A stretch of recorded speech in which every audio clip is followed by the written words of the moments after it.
દેશી દારૂની હેરાફેરી કરતા 2 ઇસમોને છાણી પોલીસે ઝડપી પાડ્યા હતા. વડોદરા શહેર વિસ્તારમાં પ્રોહિબિશન તથા જુગાર જેવી ગેરકાયદેસર પ્રવૃત્તિઓ સામે કડક કાર્યવાહી કરવા ઉચ્ચ અધિકારીઓ દ્વારા સૂચના માર્ગદર્શન અપાયું હતું.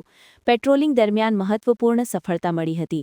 બાતમી મળી હતી કે વ્હાઇટ કલરની એક્ટિવા ઉપર એક પુરુષ અને મહિલા દેશી દારૂ લઈ પદમલા તરફથી છાણી કેનાલ તરફ જઈ રહ્યા છે.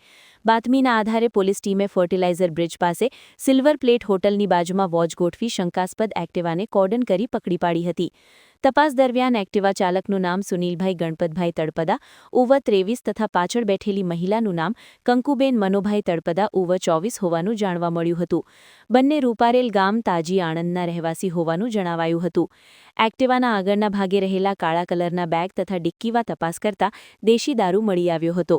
કુલ 39 લીટર દેશી દારૂ કી ₹7,800, એક્ટિવા આશરે કી ₹50,000 તથા મોબાઈલ ફોન કી ₹5,000 મળી કુલ ₹62,800નો મુદ્દામાલ કબજે લેવામાં આવ્યો હતો.